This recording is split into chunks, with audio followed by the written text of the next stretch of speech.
Salam saudara, apa kabar? Saya berdoa kita semua tetap di dalam keadaan sehat, semua kita di dalam perlindungan dan anugerah Tuhan kita Yesus Kristus. Dan hari ini saya akan berbicara tentang preparing the next generation.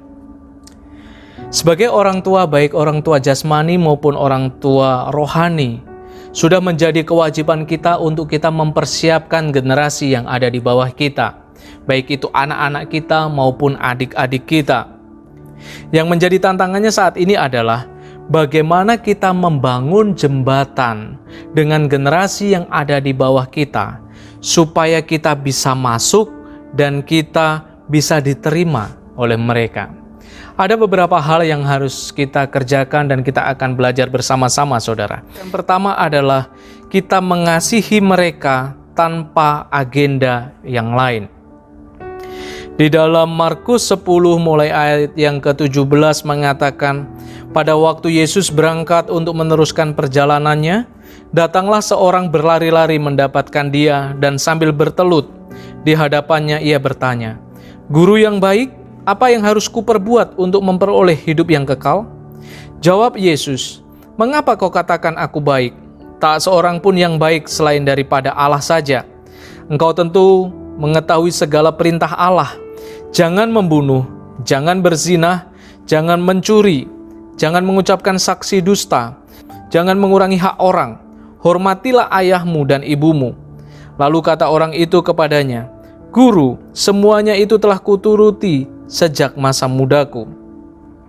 Ayat 21 dan 22 mengatakan, tetapi Yesus memandang dia dan menaruh kasih kepadanya.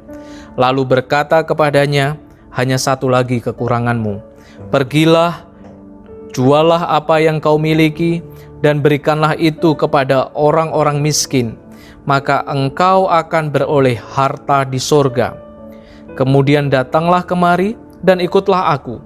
Mendengar perkataan itu, ia menjadi kecewa, lalu pergi dengan sedih, sebab banyak hartanya. Jangan ada kasih yang bersyarat, karena jika syaratnya kurang, maka kasihnya pun akan berkurang. Mereka akan sensitif, mereka peka, saudara. Apakah kita mendatangi mereka ada maksud-maksud tertentu, atau memang benar-benar kita mengasihi mereka apa adanya, tanpa ada embel-embel yang lain. Yang kedua yang harus kita lakukan adalah kita mengenali dunia mereka, kita menyamakan frekuensi dengan mereka.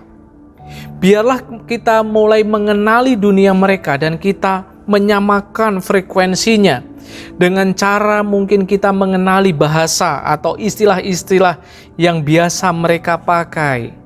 Mungkin kita juga harus tahu lagu-lagu apa yang mereka dengarkan, siapa yang diidolakan, atau apa saja atau siapa saja yang menarik perhatian mereka. Dari mana mereka mendapatkan informasi, apa yang mereka butuhkan. Pada saat kita bisa mengenali dunia mereka, kita harus tahu bahwa anak muda ingin tahu apapun juga. Oleh karena itu kita harus bisa menjadi jawaban atas setiap pertanyaan mereka. Karena lebih baik mereka bertanya kepada kita dan mendapatkan jawaban yang benar daripada mereka harus bertanya keluar sana, saudara. Jangan pernah membatasi pertanyaan mereka dan memarahi mereka karena pertanyaan yang kelihatannya aneh. Karena itu akan membuat mereka jauh dari kita dan mereka tidak mau mendekat lagi kepada kita, saudara. Yang ketiga yang harus kita lakukan adalah memberikan mereka kesempatan dan ruang untuk kesalahan. Memberi mereka kesempatan melakukan apa yang menjadi pikiran mereka, apa yang dikehendakinya, dan kita memberikan ruang untuk kesalahan-kesalahan yang ada. Generasi muda ada bukan untuk menjadi pengganti, tetapi untuk kita ajak bekerja sama. Mereka bukan hanya menjadi pengganti kita di kemudian hari, tetapi pada saat ini pun mereka harus kita ajak bekerja bersama-sama. Biarlah kita menyadari bahwa generasi yang ada di bawah kita, generasi muda, bisa kita jadikan partner untuk bekerja bersama-sama menghadapi setiap permasalahan yang ada di depan kita. Tuhan akan memperlengkapi setiap generasi dengan hikmat dan kemampuan yang sesuai dengan keadaan zaman pada saat itu. Setiap masa akan ada pemimpinnya masing-masing, dan setiap pemimpin akan ada masanya. Sama seperti anak kita mungkin yang masih kecil saat ini, umur 4 tahun, 5 tahun mereka sudah bisa menggunakan gadget.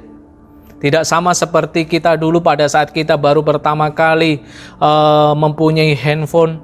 Kita harus membaca manual booknya, bagaimana cara membukanya, bagaimana cara menggunakannya. Anak-anak kita mereka akan langsung memakainya. Mereka akan bisa mengerti dengan sendirinya karena Tuhan sudah memperlengkapi mereka dengan keadaan-keadaan yang sesuai dengan zamannya, saudara. Mereka akan diperlengkapi dengan hikmatnya masing-masing. Yang keempat, yang terakhir, saudara, yang harus kita lakukan adalah kita hargai cara atau metode yang mereka pakai. Jangan kita paksakan cara kita, metode kita untuk mereka pakai menghadapi tantangan mereka, saudara.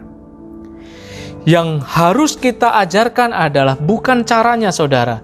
Yang harus kita ajarkan adalah nilai-nilai, prinsip-prinsip kebenaran, prinsip-prinsip yang sesuai dengan firman Tuhan, kingdom culture, kebudayaan-kebudayaan yang ada di dalam kerajaan Allah.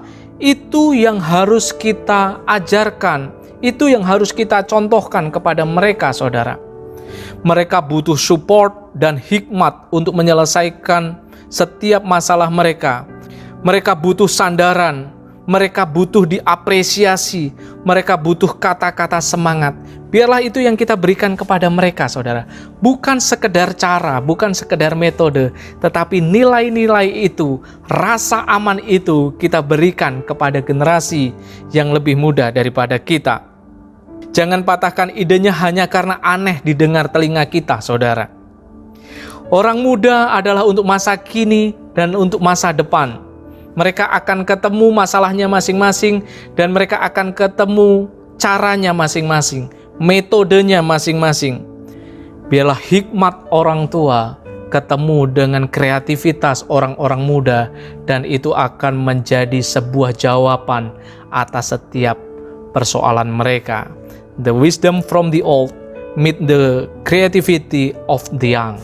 Itu akan menjadi luar biasa, saudara. Tuhan Yesus memberkati.